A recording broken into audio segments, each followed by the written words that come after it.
Vamos al libro de Esdras, por favor. Amado Señor, gloria a tu nombre, Jesucristo. Gracias por estar aquí en medio de tu pueblo, Señor. Yo retomo de la oración del hermano Mel, cuando decía lo glorioso, lo maravilloso que eres, lo grandioso, soberano, pero también lo terrible, Señor, para aquellos que no obedecen tu ley. Para nosotros, Señor, eres asombroso, maravilloso, grande y temible. Que si pecamos, ahí tenemos a un Dios que nos disciplina.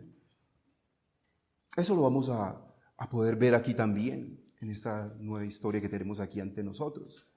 De modo que prepara nuestro corazón, así como lo hizo Esdras, para inquirir en tu palabra, para escucharla, para entenderla y desde luego para ponerla por práctica, por obra. Gracias te damos, Jesús. Amén y amén. Bueno, eso es, yo creo que a casi todos nos ha pasado alguna vez en la vida, o a alguien hasta le puede estar pasando, que donde vive, en su casa o apartamento, se está haciendo una obra de remodelación, de reconstrucción, o encima de usted, de su casa, lo que es peor. Hay una obra que se está haciendo, se va a remodelar un apartamento, una casa, y empieza el martilleo, empiezan con el taladro, son las 6:30 de la mañana y y eso le está retumbando aquí a usted en la cabeza. Entonces una obra de remodelación lleva muchas cosas, lleva mucho tiempo. El polvo. Si a usted le toca estar dentro de su casa durante esa remodelación o esa reconstrucción, usted lo va a sufrir. Va a tener que pasar por encima de las bolsas esas de donde se echa la basura, va a estar ahí la persona está trabajando, hay mucha incomodidad, ¿cierto que sí? Entonces llega un tiempo, pasa, hay un presupuesto, hay una incomodidad general, pero llega el tiempo en que esa obra de reconstrucción o eso va terminando y se ven los acabados y se ve el apartamento o la casa muy bonita.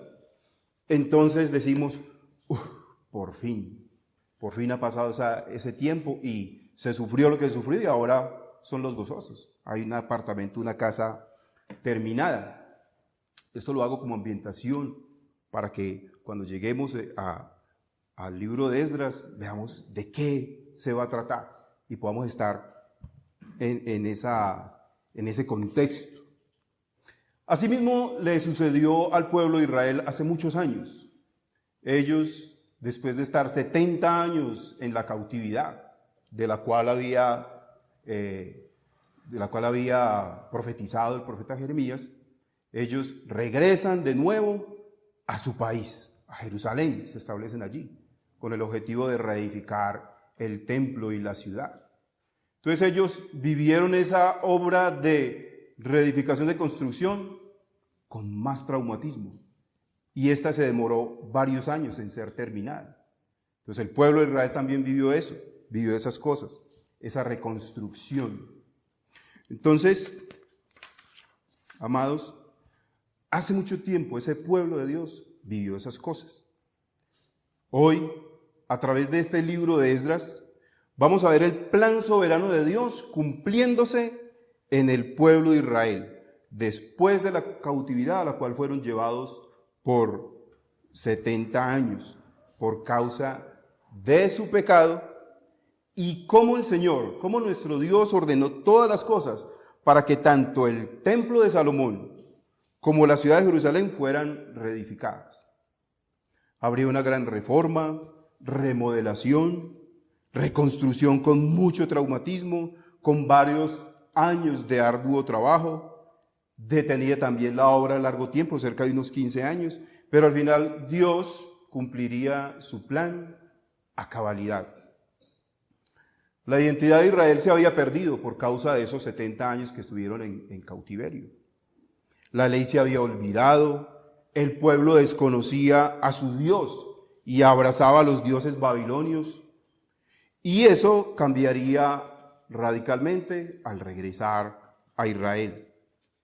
Así que, si pudiéramos decir en pocas palabras de qué se trata este libro al cual vamos a dar estudio hoy, Sería así.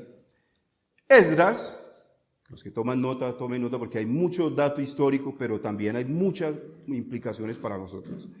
Es el libro que trata de la reconstrucción del segundo templo de Salomón y la ciudad de Jerusalén, destruidos por los babilonios en cabeza de un rey, Nabucodonosor, un rey terrible. Esa reconstrucción llevada a cabo por parte de un remanente de los judíos que llegaron de un exilio de 70 años, en cabeza del sacerdote Esdras, de Nehemías, de Zorobabel. Estos eran 2 laicos, entre otros.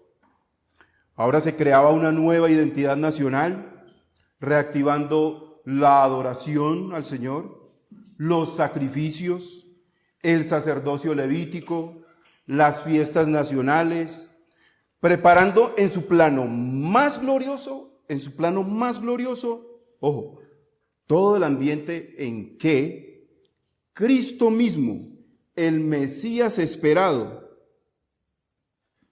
el Emanuel, Dios con nosotros, posaría sus santos pies en la ciudad y el templo reconstruido. Miren pues, hay un objetivo que va más allá de lo que vamos a estudiar acá. Es decir, el objetivo grande, máximo, es que nuestro Señor Jesucristo, cuando llegue a su tiempo, iba a estar en ese mismo templo reconstruido hacía 450 años atrás. Recordemos en Marcos 13. Cuando salía del templo, uno de sus discípulos le dijo: Maestro, mira qué piedras y qué edificios. Y Jesús le dijo: ¿ves estos grandes edificios? No quedará piedra sobre piedra que no sea derribada. Quiero decir, hermanos, el mismo Dios hecho hombre estuvo allí. Sus santos pies pisaron ese lugar, en ese templo reconstruido. Se cumplió la promesa ante los ojos de esa generación. Unos con gran asombro, otros con gran desdén. Así que Esdras prepara la reconstrucción espiritual y la reconstrucción del templo. La llegada del Mesías unos 450 años después. Hoy, hermanos, para el Israel actual, para nosotros, somos nosotros, hermanos, la iglesia del Señor, su Santo Espíritu prepara al pueblo de Dios para su segunda venida. Eso es glorioso. Dios está reformando un pueblo para sí. Está haciendo una gran remodelación en nosotros, en nuestros corazones. Por eso dice en la palabra que somos edificio, piedras vivas o templo sobre el cual el Espíritu Santo está trabajando continuamente. Su martilleo está ahí. El Espíritu Santo de Dios está trabajando en nosotros.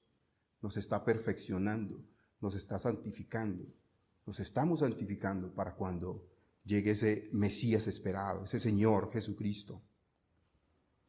Esa reconstrucción o remodelación para la iglesia de hoy puede ser tan traumática como la remodelación que mencionaba al comienzo en la introducción. Ahora, ¿por qué pasamos tribulaciones como iglesia? Angustias, aflicciones, sufrimientos en esta vida presente, porque a veces padecemos persecuciones, vituperios, somos atacados en diferentes formas por causa de Cristo. La respuesta es, hermanos, porque somos esas piedras vivas por medio de las cuales se está erigiendo un edificio. Somos, hermanos, una obra en construcción. Ustedes mismos lo ven. Ustedes mismos han pasado por diferentes circunstancias. Eso no es gratis, digámoslo así. Todo tiene un propósito, que sea formado nuestro Señor Jesucristo en nuestra vida. Dolerá, sí, mucho. Sufriremos, sí, también. Porque somos piedras vivas, por medio de las cuales se está erigiendo un edificio. Jesús decía en Juan 16:33, estas cosas os he hablado para que en mí tengáis paz. En el mundo tendréis aflicción, pero confiad, yo he vencido al mundo. Pero viene de los cielos la recompensa, hermanos. Así que no nos desanimemos, así que batallemos, así que luchemos. Somos piedras y esas piedras el Señor las está moldeando. Dolerá, sí, pero el fruto se verá.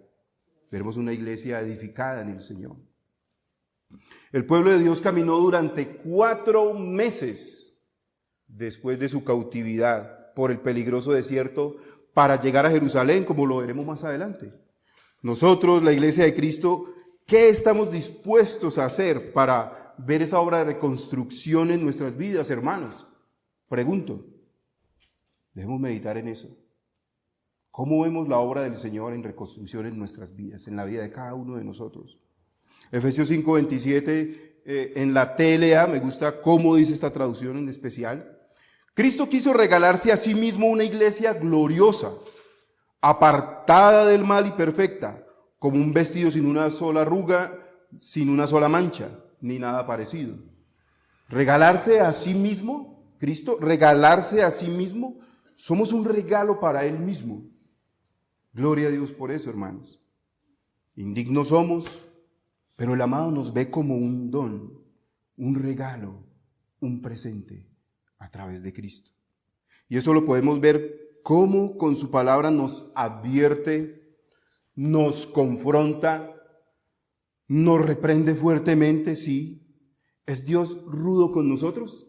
No, Señor. Más bien somos nosotros los difíciles para con Él. Difíciles de soportar, los duros de corazón para amarlo. Dios nos mueve a crecer en el Espíritu, hermanos. Nos exhorta, nos instruye. Vamos alcanzando una madurez para el tiempo cuando Él regrese, cuando regrese por su iglesia. Amén, hermanos. Bueno, hermanos, voy a desarrollar este libro en 3 tópicos. Si toman nota, primero hay un plano general con un breve recuento histórico. Yo lo llamaría una parte técnico-histórica del libro de Esdras. En segundo lugar, veremos un panorama bíblico general, ya que son 10 capítulos y solo son unos minutos para poderlo desarrollar plenamente, pero vamos a desarrollarlo igual. Y tercero, y muy importante, unas implicaciones y aplicaciones en el Evangelio para nuestra vida, al tiempo presente. Así que vamos al plano general. Este libro no empieza propiamente, Esdras no empieza propiamente con el libro, no lo empiezo propiamente, sino que empiezo con la profecía de Jeremías, que está en el capítulo 25, del 1 al 14. Como es larguito, no lo leo, sino que voy a hacer un compendio de ello. Jehová habló al pueblo, advirtiéndoles que se volvieran de sus malos caminos, de sus pecados, de su rebeldía, pero no escucharon. Muchos profetas les advirtieron. ¿Recuerdan lo que pasaba con Jeremías? Le advertía al pueblo, lo mandaban a la cisterna, lo apresaban, no creían en él. Igual Isaías, igual todos los profetas que precedieron a ellos, y no los escuchaban, se rebelaron. ¿Qué vino como consecuencia de eso? Un cautiverio o castigo por 70 años. El Señor cumplió su palabra. Unos 49 años después, pues la ciudad fue destruida, el templo fue destruido, las murallas pasadas por fuegos, asesinados sus nobles, sus príncipes, desolada Jerusalén totalmente. Y llevados la mayoría cautivos como esclavos a Babilonia en cabeza de Nabucodonosor, un rey malvadísimo, malvado. ¿Se han preguntado por qué este rey Nabucodonosor? Si hasta él se había erigido una imagen de oro. Él se consideraba Dios, y vemos la soberanía de Dios al usarlo para disciplinar a este pueblo y llevarlo a la cautividad. Durante esos 70 años, los primeros años estuvieron a manos de él. Sin embargo, Dios fue misericordioso durante ese tiempo, como lo vamos a ver. Serían 70 años cautivos en tierra extranjera bajo el poder de varios emperadores malvados: Nabucodonosor, Darío el Medo, Ciro, Artajerjes. Este libro como tal, Esdras, fue dividido en 2. Esdras y Nehemías formaban un solo libro. Los escribió el sacerdote Esdras, al igual que los 2 libros de Crónicas, porque la final de Crónicas, como ustedes lo vieron la semana pasada, termina como empieza Esdras, de modo que los teólogos le asignan esa escritura de esos libros a Esdras. Y no solo eso, ese glorioso Salmo 119 que estamos leyendo también se le asigna al sacerdote Esdras. Este libro de Esdras, junto con Esther y Nehemías, constituyen un trío de libros históricos escritos por el mismo tiempo, cerca del año 444 y 450 antes de nuestro Señor Jesucristo. De Esdras se cree que también escribió el Salmo 119, como les decía. Esdras es un descendiente de Aarón en línea directa. Nosotros lo vemos en el primer capítulo. Esdras, hijo de tal, hasta que llega como tal al nombre de él, Esdras. De modo que eso le da gran autoridad para que hiciera lo que hiciera con el pueblo y fuese llamado sumo sacerdote. Bien. Los 10 capítulos de este libro se dividen perfectamente en dos partes principales. Esdras está dividido en dos partes. Del capítulo 1 al capítulo 6, Esdras lo está escribiendo en tercera persona, no lo está escribiendo en tercera persona. Del capítulo 7 al capítulo 10 ya habla en primera persona.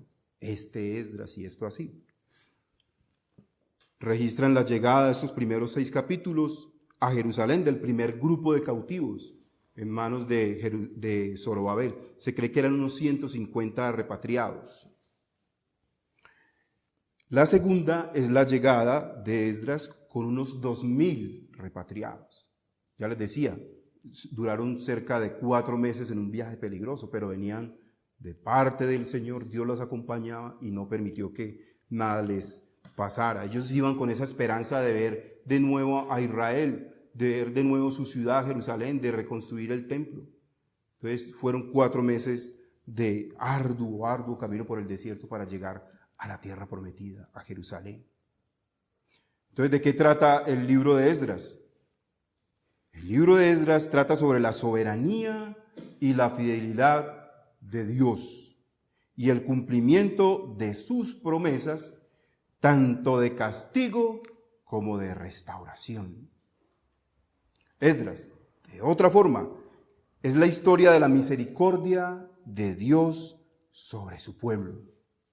La misericordia de Dios sobre su pueblo. Esdras además es una crónica de esperanza y restauración, hermanos. Reconstrucción espiritual para aquel pueblo y, como no, también para nosotros. No solo Jeremías profetizó sobre la cautividad segunda, porque la primera fue en Egipto, usted lo recuerda. El pueblo estuvo durante muchos años cautivo en Egipto, con Moisés, cuando fueron liberados. Esta ya ahora es en Babilonia. E Isaías el profeta, 150 años antes, registró con nombre propio a esta persona que daría el edicto para que salieran del cautiverio, el rey Ciro. Eso está en Isaías 44, 28. Bueno, no podemos dejar atrás también la profecía de Daniel, en Daniel 9. ¿Se recuerdan este capítulo de las 70 semanas? Daniel ora al Señor, está orando al Señor sobre eso. Señor, ya se están cumpliendo los 70 años, tú lo prometiste, tú dijiste que después de 70 años, según está escrito, y eso también lo supo el rey que estaba en ese momento. Y ya se cumplieron los 70 años, por favor, ten misericordia, hemos pecado contra ti.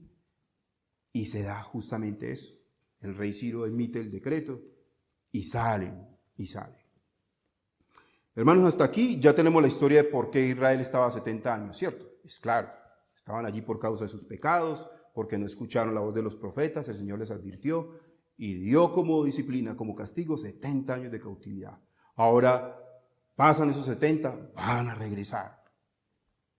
Así que hubo 3 olas de deportación de Israel a Babilonia, en el 605, en el 597 y en el 586 a.C. Así hubo de hecho 3 regresos a Jerusalén en un periodo de 9 décadas, cerca de 80, 90 años. Y entonces aquí es donde entra la historia de Esdras el sacerdote. Esdras era un profundo adorador de Dios, un profeta apasionado por Jehová y su ley. El Salmo 119 se cree que fue escrito por él y allí sí que vemos esa vehemente pasión y ese amor por la ley del Señor y el Señor. Porque Esdras había preparado su corazón para inquirir en la ley de Jehová y para cumplirla. y para enseñar en Israel sus estatutos y decretos. Eso está en Esdras 7:10. Fue un hombre fuerte y piadoso que vivió en el tiempo de Nehemías. Eso lo registra en Nehemías 8. Ahora, esto es muy importante. Póngale cuidado.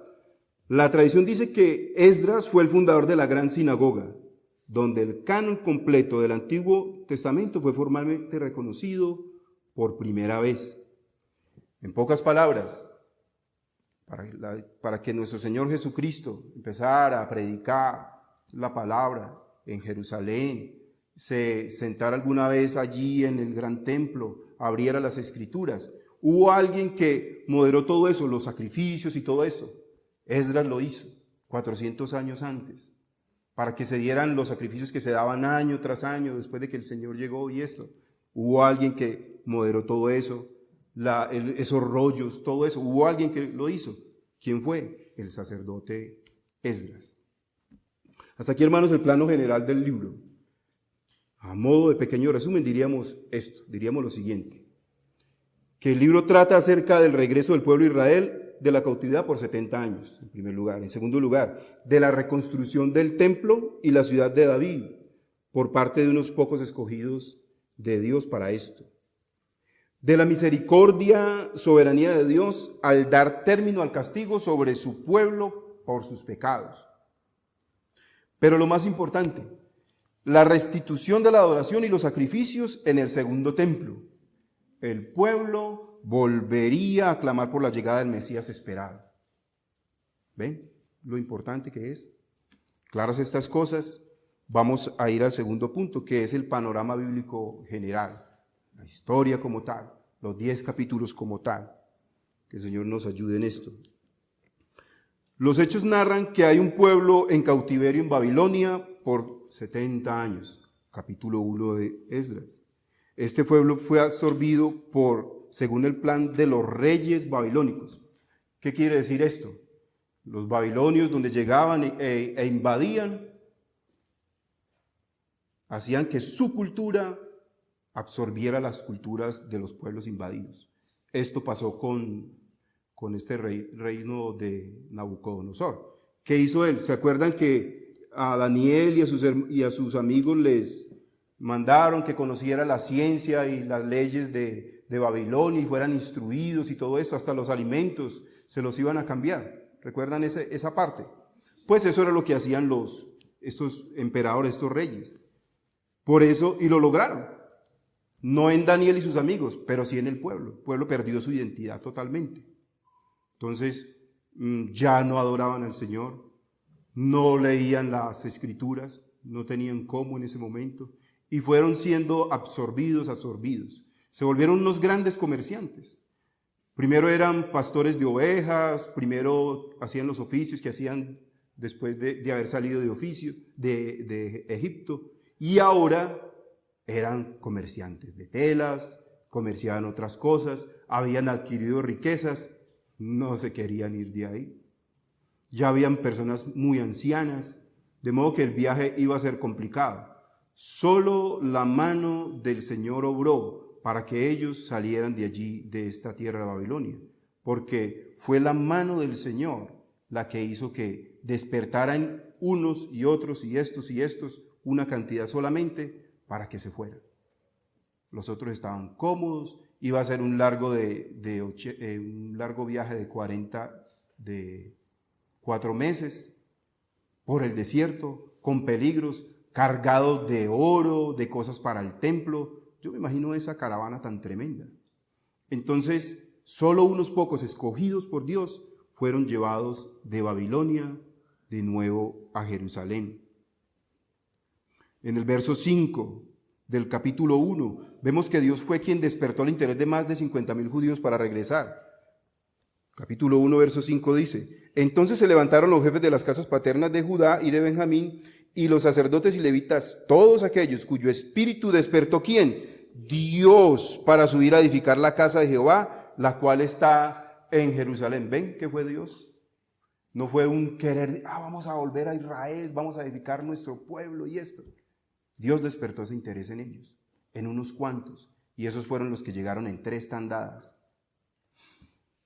Bueno, así que ellos ya estaban relajados, estaban cómodos allí, adoraban dioses babilonios. No iba a ser fácil la tarea espiritual cuando llegase Esdras unos años después.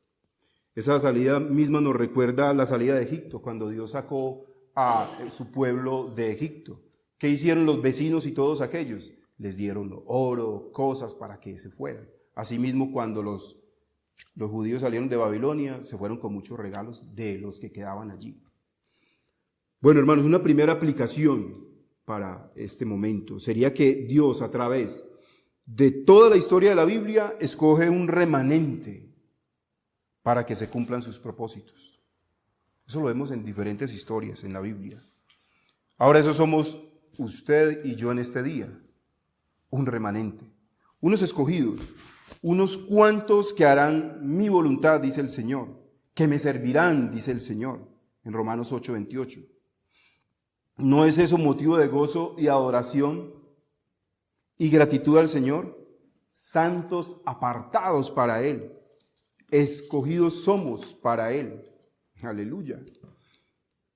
Ahora, eso no lo tomamos para decir con orgullo, tenemos una iglesia bíblica, el Señor nos ha dado una iglesia bíblica. ¿Hay más aquí en esta ciudad? ¿Hay otra iglesia aquí? No la hay. Eso no lo podemos tomar con orgullo, sino con mucho criterio en el Señor para decir, Señor, que se formen en esta iglesia más, que se formen en esta ciudad más iglesias bíblicas, que haya otro grupo como nosotros, no solo uno, otro, más hermanos en esta ciudad. Así que no debe haber orgullo en decir, Señor, somos una iglesia bíblica y hay poquita en esa ciudad, no. Eso nos debe llevar a orar porque haya más iglesias bíblicas, no solo aquí, en los pueblos.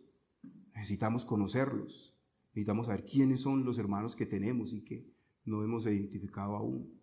Así que debe ser ese nuestro motivo de oración. En el capítulo 2 y 3, ya continuando, Zorobabel está preparando el pueblo establecido para que vuelvan a ser nación, servidores en el templo, para que reedifiquen el altar. Se seleccionan los levitas, se ponen en orden las cosas del culto del templo, los trajes sacerdotales, entre otras cosas. Ellos de la cautividad se vinieron con una cantidad de trajes sacerdotales. Ahora ya tenían sus lugares para esto, para las copas, para los vasos, para todas las cosas que habían dentro del templo. Esta reconstrucción iba a ser una cosa maravillosa. Y iba a recuperar cierto esplendor ese segundo templo. Pero ahora vamos a ver que no a todos les agradó aquello. En los versos 2 y 13 del capítulo 2 resaltamos que al empezar la obra del templo, los ancianos que veían esto, unos lloraban y otros gritaban de júbilo. Esos ancianos les tocó ver el templo anterior, antes de que Nabucodonosor lo destruyera, y era esplendoroso. Ahora veían este templo que se estaba reconstruyendo y decían, ¿qué pasó con el segundo templo? Unos se afligían por eso y otros decían, lo vamos a tener de nuevo. Había ese doble sentir allí, ese doble sentimiento allí.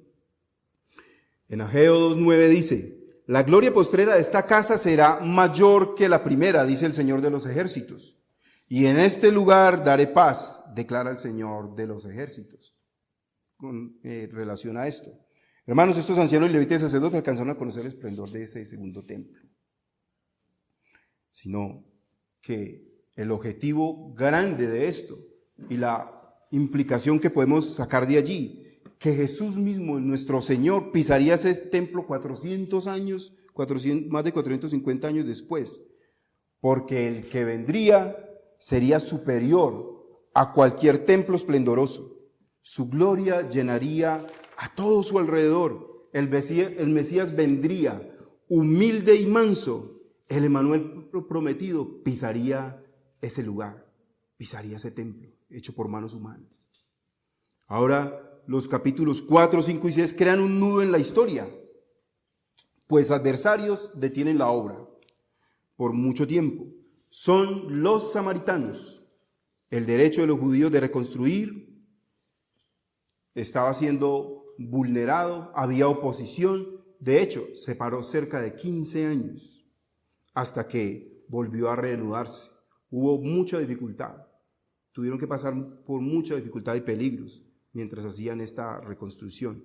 Ahora solo la voluntad soberana del Señor, que cumple sus propósitos por encima de, a través de reyes y otras personas, logra que la obra continúe. En el 6º año de su reinado, el rey Darío encuentra los documentos donde se ordena la reconstrucción. Manda que se reactive y al final del capítulo 6, efectivamente se concluye la obra. Se celebra la Pascua. En los versos 19 al 21 leemos allí del capítulo 2, ¿cierto? No. Versos 19 al 21 del capítulo 6. Vayamos allí. ¿Qué nos dice?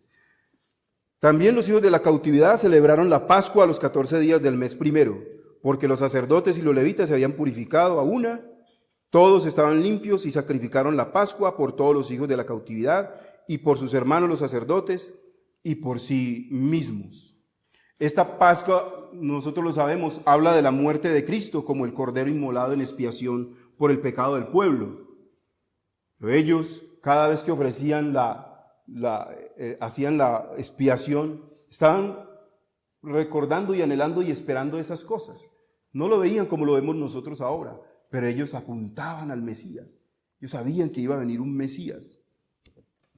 De ahí en adelante, cada año por 450, habría sacrificio y celebración de todas las fiestas hasta la llegada del Mesías.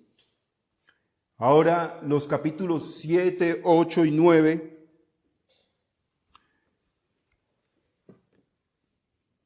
Esdras, en el capítulo 7, llega con un segundo grupo como de 2,000 judíos a Jerusalén. De ahí entra ya en escena el sumo sacerdote Esdras, el sacerdote Esdras, con el favor del rey Artajerjes.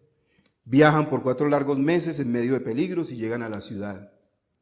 Esdras habla aquí en tercera persona y en el verso 6 del capítulo 7 expresa.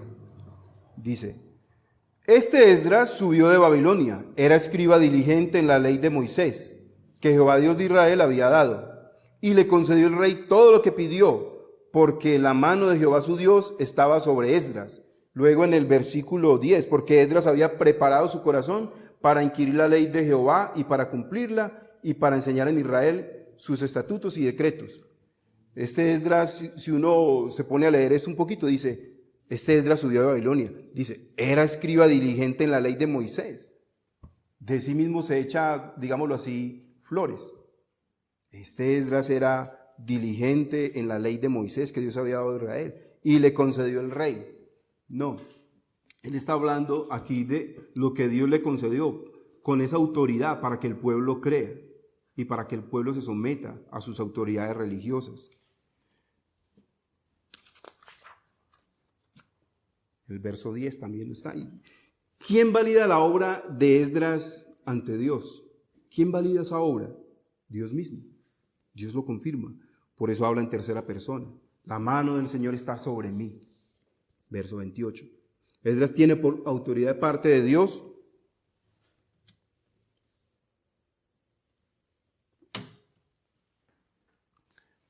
para oficiar posteriormente como un sumo sacerdote de la descendencia de Aarón. Habría una garantía de que los sacrificios serían recibidos. Esdras. Ahora veamos cómo es preparar nuestro corazón, según lo que leímos, porque Esdras había preparado su corazón para inquirir. Veamos cómo es preparar su corazón. O sea, no pasemos por esto sin darle la importancia para nuestras vidas de esto. Hermanos, debemos tener un corazón preparado, un corazón dispuesto para Dios. Esdras amaba a Dios y la ley de Dios y enseñaba al pueblo lo mismo. Esto es lo que el Señor a nosotros nos llama a hacer con nuestras esposas e hijos. Vamos a hacer una aplicación acá y aún con quienes compartimos. Enseñemos al pueblo a amar a Dios con esa misma pasión con que lo hacía Esdras. ¿Lo ven? Hay una aplicación para nosotros, que enseñemos a amar a Dios, a nuestros hijos, a los que están bajo nuestra autoridad, a amar a Dios con esa pasión con que lo hacía Esdras. Ahora, hermanos, En el capítulo 8 nos narra unas genealogías de unos levitas y sacerdotes, cantores y servidores del templo, que partieron con Esdras y llegaron a Jerusalén. Esto fue unos años después de la primera partida, eso está en el verso 31 y 32 del capítulo 8. Ahora, hermanos, los capítulos finales, estos capítulos finales de Esdras nos narran cómo después de estar reconstruido el templo, la ciudad reedificada, el pueblo establecido, se inician los sacrificios. La Pascua se celebra, aparentemente todo está listo, todo está bien, se cumplía el gran propósito de una nación temerosa de Dios, pero no. El capítulo 9 empieza con la confesión de los principales del pueblo, las personas en eminencia del pueblo, de cómo ellos se casaron con mujeres de pueblos vecinos e incurrieron en prácticas idolátricas. Allá dejaron Babilonia y sus prácticas idolátricas, pero algo se trajeron y estaban cometiendo delitos y pecados terribles, cosas por las cuales la ira de Dios se había manifestado con anterioridad. La reacción de Esdras no se hizo esperar. Verso 3 del capítulo 9, leámoslo allí. Cuando oí esto, rasgué mi vestido y mi manto, y arranqué pelo de mi cabeza y de mi barba, y me senté angustiado en extremo. ¿Ustedes imaginan eso? ¿Cómo sería el celo de ese varón por ver lo que estaba pasando con ese pueblo que había salido de Babilonia, a los cuales se les iba a empezar a enseñar la ley, los cuales iban a ofrecer sacrificios, y llega y se da cuenta de que los varones, los principales, se casaban con mujeres extranjeras, adoptando la idolatría de esas personas extranjeras? Hermanos, una aplicación para nosotros es que cuando vemos el pecado de los nuestros, también como Esdras, el celo por nuestra casa, el celo por la casa del Señor nos debe consumir. El celo por la casa del Señor nos debe consumir. Que le estorbemos al pecado como lo hizo Esdras. Aprendemos de Esdras, su enseñanza es vital para nosotros. El celo por tu casa me consume. Jesús lo dijo 450 o algo más años después. El celo por la casa del Señor me consume. Esdras oró por el pecado del pueblo en los versos 6 al final del verso 15. Es una oración intercesora. Reconoce los pecados del pueblo, que aún viendo toda la misericordia de Dios, aún viendo a Dios obrando y cómo les había tenido compasión, y al permitirle reconstruir su relación con Él y ser restaurados como nación, ¿cómo es que persiste en sus horrendos pecados? ¿No ha pasado igual con nosotros tantas veces?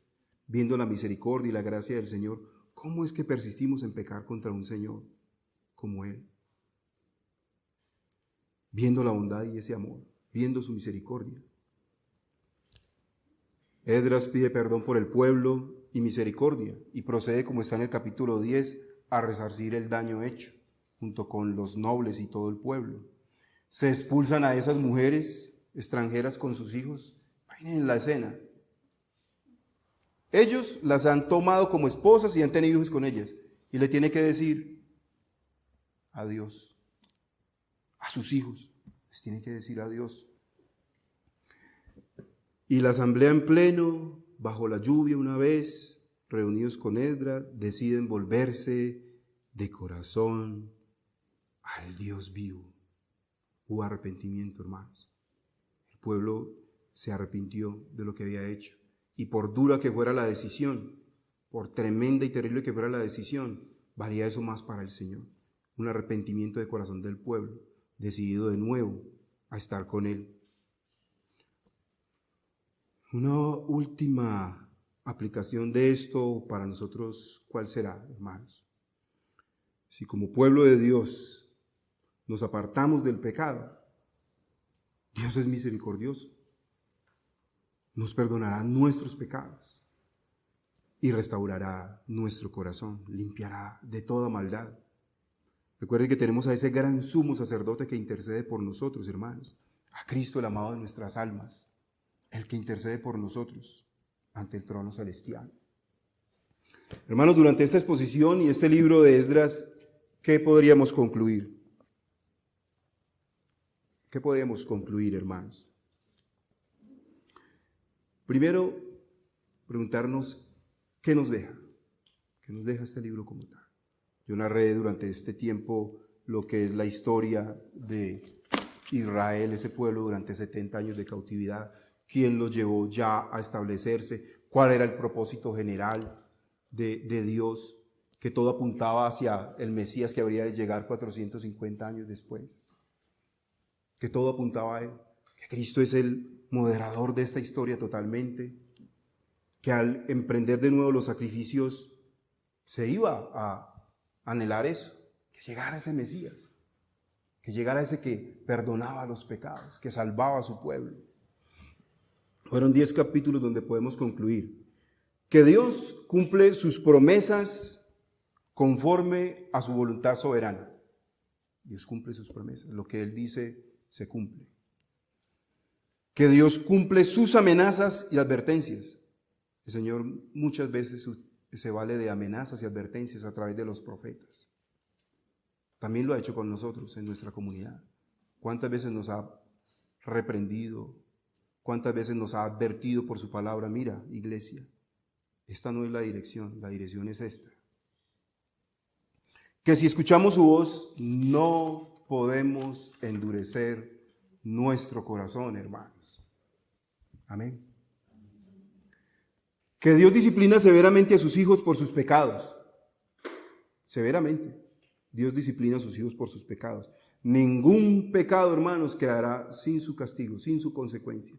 Todo pecado tiene una consecuencia. Dios es misericordioso, sí, Señor, pero Él disciplina a sus hijos, como está en Hebreos. Que asimismo la misericordia del Señor no faltará, pues Dios no resiste un corazón contrito y humillado delante de Él, delante de un hijo que le pide perdón. Él no lo resiste.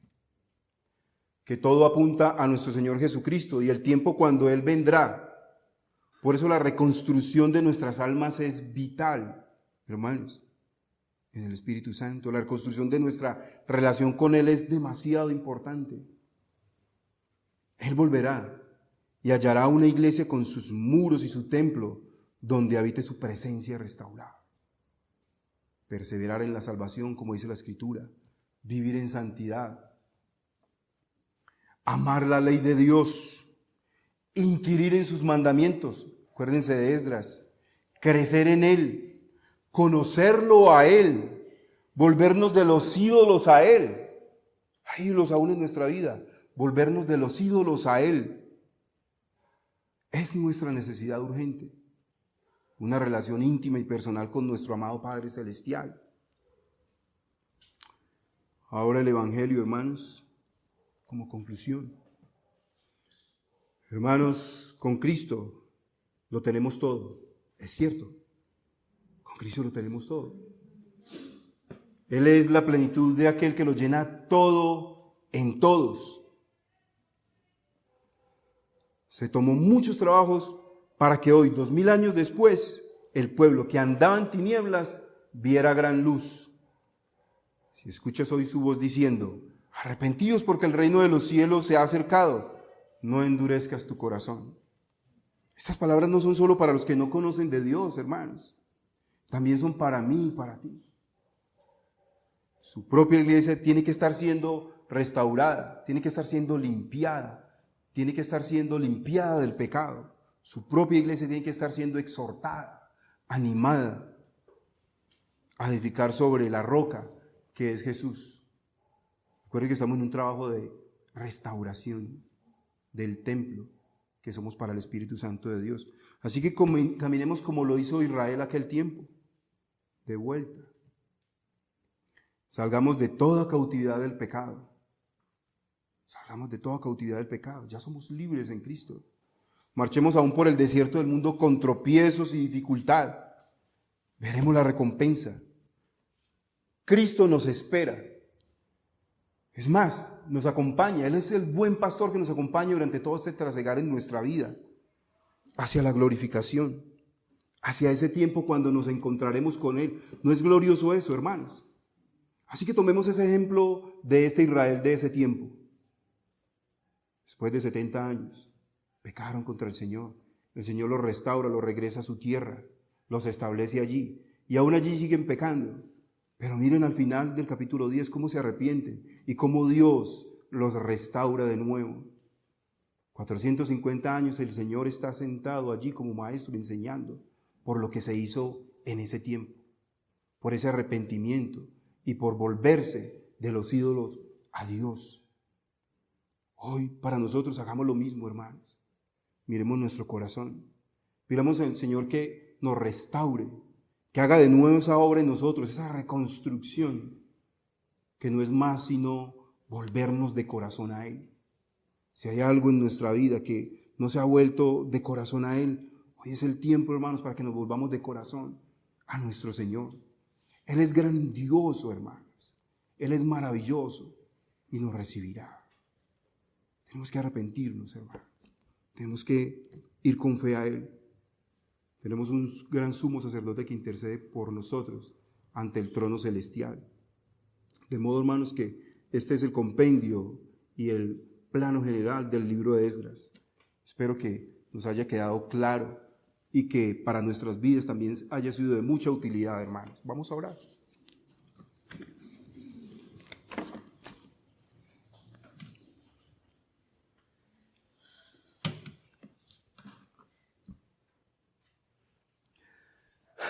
Bendito y amado Rey Celestial, gracias por concedernos, Señor, haber estudiado y haber aprendido tantas cosas de este libro. Ya no pasaremos por él como quien pasa por un libro histórico, sino que ahí te veremos en esos capítulos y veremos tu propósito. También veremos el ejemplo de Esdras para aplicarlo en nuestras casas, con nuestras familias. Te damos gloria por eso, Señor.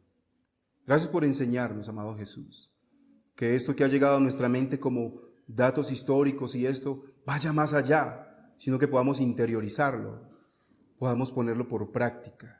Gracias, Señor, por ese varón. Y gracias por lo que hiciste con ese pueblo en ese tiempo. Y gracias por la aplicación para nuestras vidas hoy, Señor. Te lo decimos sinceramente y honestamente y gozosamente en el nombre de Jesús.